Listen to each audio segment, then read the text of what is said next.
Point out that with us are many family members of citizens who were subject to human radiation experiment and some of the advocates who represent them. Their presence signifies that this administration's commitment to meeting our obligations of power, our willingness to share information, to respect the right of people to know the facts, the responsibility to limit secrecy, and that which is truly essential, and that is to make those who were wronged and harmed whole. When President Clinton came to Washington, he was dedicated to the task of rebuilding the relationship of trust between the citizens and its government. This advisory committee report, the President's response, and the actions he will direct many of us to take today are all evidence of our commitment and his commitment to rebuild the trust with the American people. Why did we do this? Why did the President direct his administration to open the doors on human radiation experiments? I believe that this openness puts us in a position as a nation to close many chapters of the Cold War, just as the President did by ending nuclear weapons testing for the United States, as the United States and Russia did in pointing our missiles away from each other, and in dismantling warheads and extending the NPT. And today, another step of that openness is coming clean on the human radiation experience. When the President appointed the advisory committee, he committed our whole government to a massive record search, which included some 840,000 pages and the declassification of some 3,020 documents. And we have made available to the American people these government records because they strike at the heart of the relationship between the American people and their government, and whether the government misused individual citizens. The President committed to do this without knowing where it would lead or whether the records would reveal government mistakes, cause embarrassments, or lawsuits. He did this because he believed that it was the right thing to do. Today, the President receives from Dr. Faden and her colleagues on the President's Advisory Committee a report that tells the story of radiation experiments involving human subjects funded by the government. We did not realize when we began this journey the difficulty of the charge given these citizens. Eminent ethicists, physicians, scientists, citizens, even lawyers. For the past 18 months, the advisory committee members and their staff have devoted much of their lives to this investigation. They sacrificed their weekends, their vacations, and late hours. And in the end, for the committee, their actual working days to review the documents going back for decades. Today, they give us their best judgment as to whether persons were wronged. The nation owes to them, to their families, and to all the staffs that have worked on this issue, the generous gratitude for their public service, and most importantly, for the recommendations which the President will receive shortly. And most of all, we owe a gracious thanks to the family members who are here. Dr. Faden.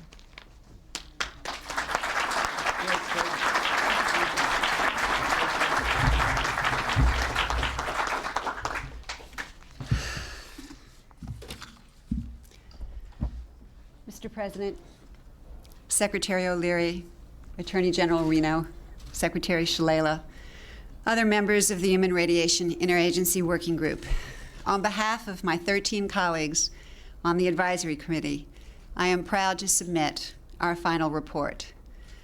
We worked extremely hard over the last 18 months in order to inform you and the American people about what really happened to radiation research subjects in the Cold War period.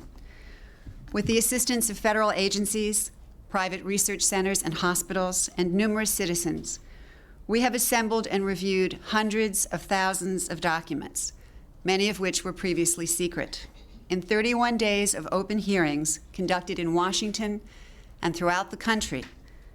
We have heard from hundreds of public witnesses. We have found that wrongs were indeed committed, both with experiments involving radiation and with intentional releases of radiation into the environment. In the pursuit of peace and the advancement of medicine, certainly two laudable goals, the rights and interests of individuals and communities were sometimes ignored. We found that government officials and physicians who had the trust of the public and of their patients abused that trust. Patients were used as subjects of experiments without their knowledge or consent. Information was withheld from affected communities and from the public. Secrets were kept to protect the government from embarrassment and legal liability. While the radiation doses in the experiments we studied were usually low, and officials and scientists were often concerned about risk, we do not believe that excuses the wrongs that were done. We urge you to do the right thing by those who have been wronged or harmed by these events. In our report, we recommend for your consideration guidelines for compensating former subjects. But if we are to keep faith with those who have suffered, we must all do more. Your extraordinary efforts have allowed the American people to learn about a piece of our history that we could not otherwise have understood. You have opened the doors of this nation's records, and they must stay open. You have recognized the price of secrecy in research for what it is, a legacy of cynicism and a legacy of distrust. If we are to keep faith with those who have suffered, we must do everything possible to guarantee that what happened to them never happens again. The committee learned that research safeguards have come a long way since the Second World War. Americans can and should feel much more secure about medical research today, but the system remains imperfect. I urge you to carefully review the committee's findings and recommendations. Both the government and research institutions must do all they can to protect our fellow citizens. If this committee's work is to mean anything, it has to be that 50 years from now, there does not have to be another presidential committee charged with investigating allegations of abuses of human subjects. There should never be another such advisory committee. Information must not be concealed again from people in their own time, so that it takes 2 generations for the truth to come out. Mr. President, your leadership in this area has been indispensable. Without your willingness to open government files to our scrutiny, our work would have been totally impossible. We could not have done it. Your staff, your cabinet and agency heads and their staffs have been supportive at every turn. We have had every request met, but always with great respect for our independence. You've set a new standard for open government in an area that has been largely secret for 50 years. We on the committee are both honored and grateful that you have taken our work so seriously. I hope that we have met the challenge that you put before us 18 months ago. On behalf of the committee and of our staff, thank you for this extraordinary opportunity to serve our nation. It has been a true privilege.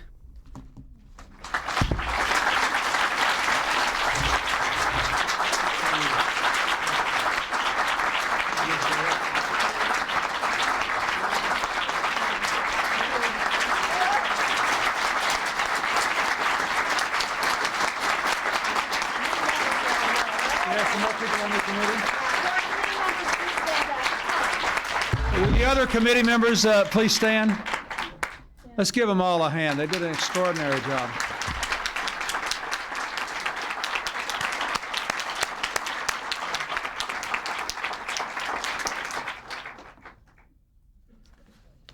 Let me begin with a simple thank you to everyone who participated in this extraordinary project and to everyone who supported them. I am especially glad to see here today Senator Glenn, who's been so active in working on the medical ethics issue, Congressman Markey, who's worked on this issue for a very long time, Congressman Frost, Secretary Shalala, Deputy Secretary of Veterans Affairs Herschel Gober, and of course the Attorney General. Basically tries to get us all to do the right thing all the time. I want to thank Secretary O'Leary for her extraordinary devotion to this cause. And you heard in her remarks basically the way that she views this. It's a part of her ongoing commitment to finish the end of the Cold War. And perhaps no energy secretary has ever done as much as she has to be an advocate, whether it is for continued reforms within the Energy Department or her outspoken endorsement of the strongest possible commitment on the part of the United States to a comprehensive test ban treaty, which I believe we will achieve next year, in no small measure thanks to the support of the Secretary of Energy. And of course, I want to thank Dr. Ruth Faden for her extraordinary commitment of about a year and a half of her life to this unusual but important task. And all of you who served on the committee, I remember the first time we put this committee together, I looked, I said, that's a pretty distinguished outfit. I wish I could give them 5 or 6 jobs to do. I'll expect you back next Monday, and then we'll. I do thank you so much for the work you have done. Let me tell you that just as this is an important part of the efforts that Secretary O'Leary outlined, I saw this committee as an indispensable part of our effort to restore the confidence of the American people in the integrity of their government. All of these political reform issues, to me, are integrated. When I became the president, I realized we had great new economic challenges, we had profound social problems, that a lot of these things had to be done by an energized American citizenry, but that our national government had a role to play in moving our country through this period of transition. And in order to do it, we needed to increase the capacity of the government to do it through political reform, but we also needed, as much as anything else, to increase the confidence of the American people that at the very least they could trust the United States government to tell the truth and to do the right things. So you have to understand that for me, one reason this is so important is that I see it as part of our ongoing effort to give this government back to the American people. Senator Glenn's long effort to get Congress to apply to itself the same laws it imposes on the private sector. The restrictions that I imposed on members of my administration in high positions for lobbying for foreign governments. And when the lobby bill failed in the Congress, I just imposed it by executive order on members of the executive branch. All these efforts at political reform, it seems to me, are important. But none of these efforts can succeed unless people believe that they can rely on their government to tell them the truth and to do the right thing. We have declassified thousands of government documents, files from the Second World War, the Cold War, President Kennedy's assassination. These actions are not only consistent with our national security, they are essential to advance our values. So, to me, that's what this is all about.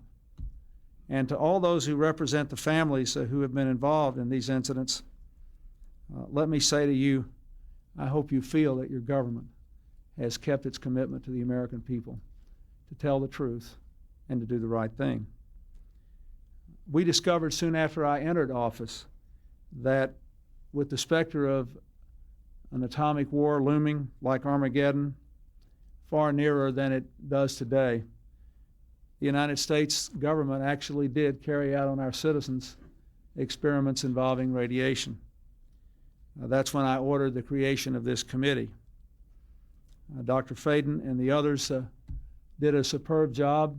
They enlisted many of our nation's most significant and important medical and scientific ethicists.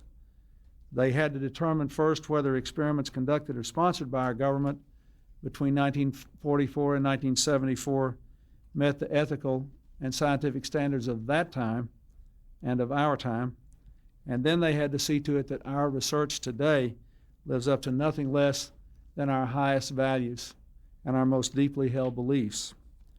From the beginning, it was obvious to me that this energetic committee was prepared to do its part. We declassified thousands of pages of documents. We gave committee members the keys to the government's doors, file cabinets, and safes. For the last year and a half, the only thing that stood between them and the truth were all the late nights and hard work they had to put in. This report I received today is a monumental document in more ways than one. But it is a very, very important piece of America's history, and it will shape America's future in ways that will make us a more honorable, more successful,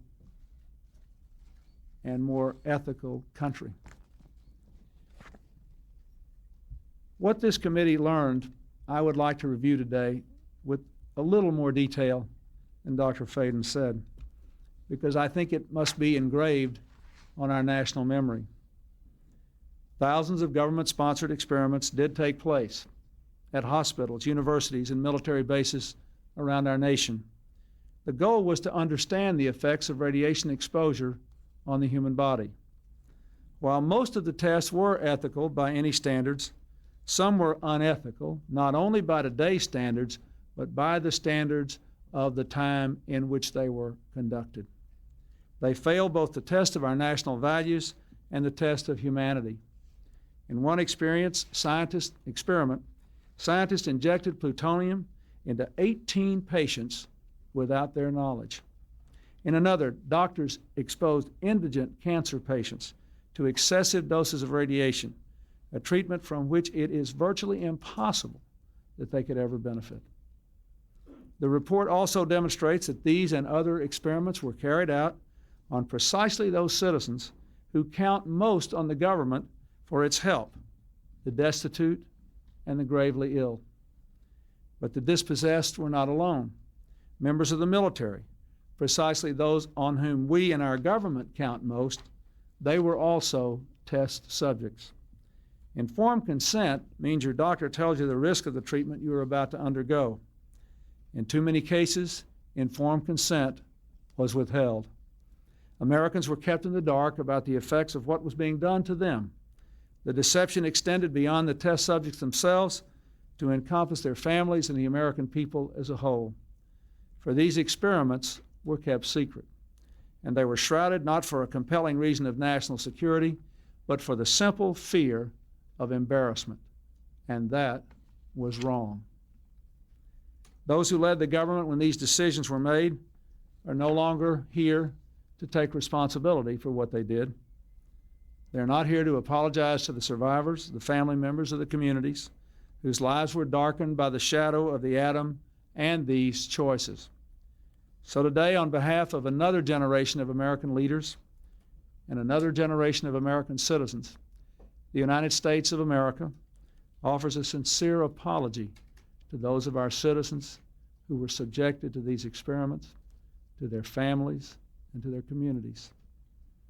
When the government does wrong, we have a moral responsibility to admit it.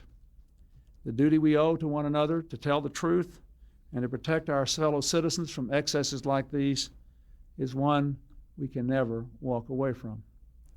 Our government failed in that duty, and it offers an apology to the survivors and their families, and to all the American people who must be able to rely upon the United States to keep its word, to tell the truth, and to do the right thing. We know there are moments when words alone are not enough. That's why I'm instructing my cabinet to use and build on these recommendations, to devise promptly a system of relief, including compensation that meets the standards of justice and conscience. When called for, we will work with Congress to serve the best needs of those who were harmed. Make no mistake, as the committee report says, there are circumstances where compensation is appropriate as a matter of ethics and principle. I am committed to seeing to it that the United States of America lives up to its responsibility.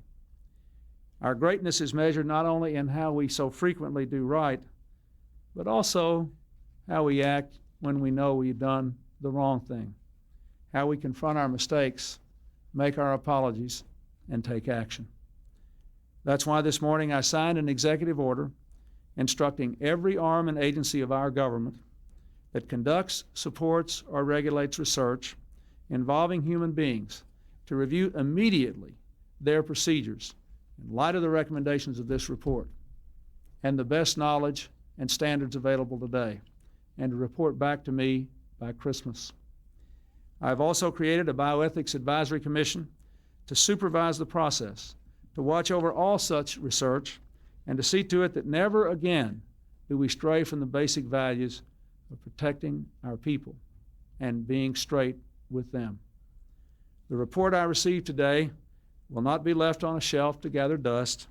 Every one of its pages offers a lesson, and every lesson will be learned from these good people who put 1.5 years of their lives into the effort to set America straight. Medical and scientific progress depends upon learning about people's responses to new medicines, to new cutting-edge treatments. Without this kind of research, our children would still be dying from polio and other killers. Without responsible radiation research, we wouldn't be making the progress we are in the war on cancer. We have to continue to research, but there is a right way and a wrong way to do it. There are local citizens review boards. There are regulations that establish proper informed consent and ensure that experiments are conducted ethically. But in overseeing this necessary research, we must never relax our vigilance. The breathtaking advances in science and technology demand that we always keep our ethical watchlight burning.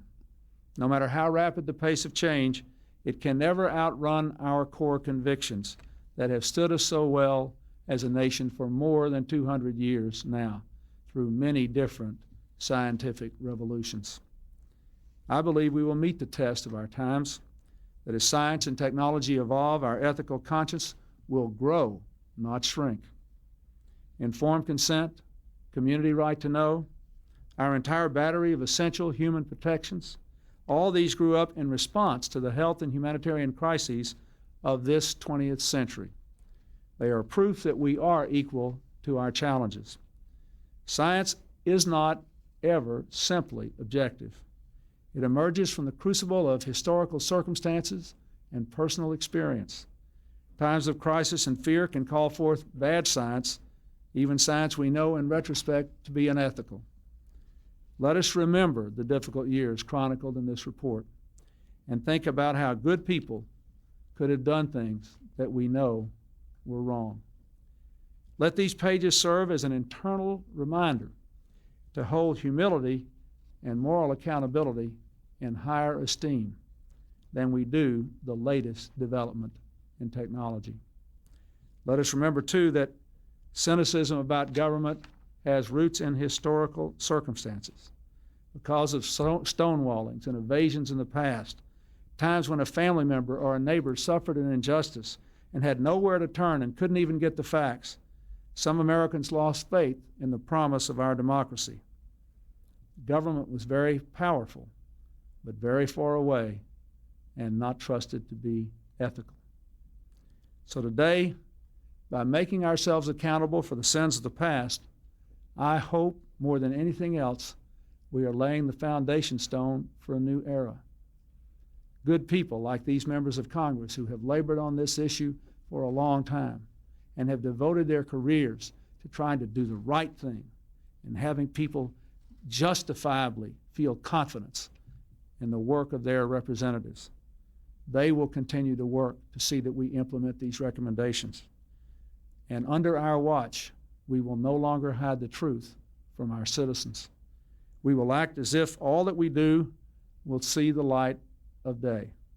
Nothing that happens in Washington will ever be more important in anyone's life affected by these experiments, perhaps, than these reports we issue today. But all of us as Americans will be better off because of the larger lesson we learned in this exercise and because of our continuing effort to demonstrate to our people that we can be faithful to their values. Thank you very much.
Thank you very much.